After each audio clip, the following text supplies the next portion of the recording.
Sappiamo tutti che i coltelli in cucina sono fondamentali, però adesso vi svelo qualche trucchetto per essere sicuri di non rovinarli, perché uno li compra nuovi ed è bellissimo, fiammante, lama che taglia come una katana, ma poco dopo la lama non taglia più così. Ci sono degli errori comuni che vengono fatti da molte persone, ma anche nelle cucine, che andrebbero proprio evitati per riuscire a mantenere la lama più vitale nel tempo.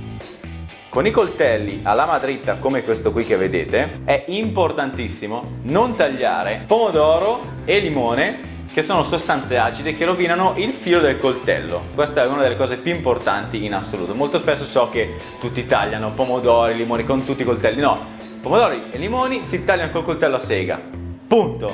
Un'altra cosa importante è non lasciare i coltelli sporchi una volta che sono stati utilizzati, perché a volte le sostanze che poi magari rimangono appiccicate poi al coltello potrebbero comunque nel tempo, magari non lo lasciare un'ora così, nel tempo potrebbero rilasciare sostanze che poi pian pianino vanno a corrodere leggermente il metallo. Un'altra cosa importantissima è che il coltello dovete utilizzarlo su superfici morbide, quindi non dovete tagliare assolutamente, ribadisco assolutamente, su basi di acciaio, su basi di marmo, ma dovete sempre utilizzare un tagliere o di plastica o di legno, insomma comunque qualcosa di morbido, perché se utilizzate la lama d'acciaio sull'acciaio va da sé che si rovina, perché è una sostanza dura con dura e il filo si rovina veramente in un batter d'occhio. Mi raccomando, adesso lo sapete. Per quelli che hanno la passione di utilizzare il coltello come apriscatole,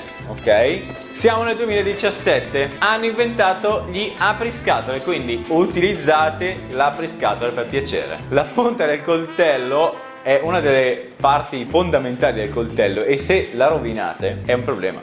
Un'altra cosa che non si deve tagliare con questo coltello è il pane. Per il pane c'è il coltello a sega, perché il pane rovina il filo del coltello d'acciaio e in più non si riesce a tagliare il pane bene, perché il pane è morbido, ha bisogno di un qualcosa che lo sega proprio, no? Che lo va a tagliare sbriciolandolo leggermente, ok? Col coltello alla madrita non riuscite a tagliarlo bene e l'altro problema è che rovinate il pane, nel senso che alla fine dovete imprimere forza per tagliarlo, ma quindi schiaccerete il pane e creerete una schifezza. Anni fa, io lo so, tutti lo abbiamo visto, Chef Tony, il mitico chef della Miracle Blade serie 3 perfetta, e io rimanevo sempre affascinato, mi divertivo un sacco a guardarlo, però naturalmente visto da uno che lo fa di mestiere c'erano poi delle cose che erano proprio fatte da pubblicità per far vedere che quei coltelli tagliavano veramente tantissimo, anche se poi in realtà erano delle chiaviche. Una delle cose che lui faceva vedere è che tagliava il pane con un coltello alla madrita banalissimo, probabilmente neanche affilato, e praticamente prendeva il suo pan bauletto, lo tagliava, il pan bauletto da alto così diventava alto così perché lo schiacciava tutto col coltello, no? E dopo invece faceva vedere che con il suo bellissimo coltello a sega lo tagliava proprio, wow, era una poesia vederlo tagliare, no? Ma questo è in generale, non sono i coltelli dello Chef Tony, ma è proprio il concetto che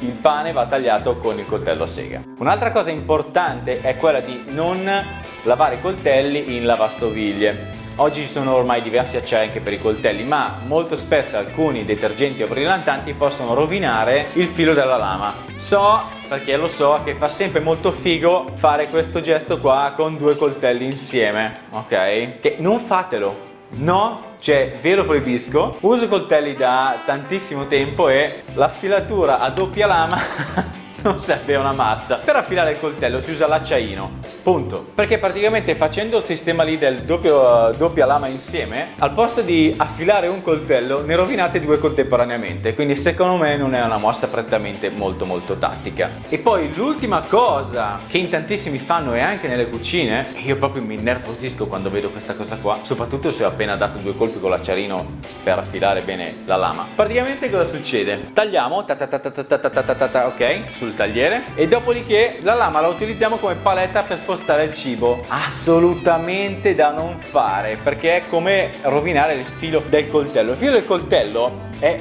veramente finissimo, anche se d'acciaio comunque è fine e delicato e quindi va trattato con cura. Quindi quando fate ok, prendete il coltello, lo girate sottosopra e poi spostate il cibo e così preserverete la lama.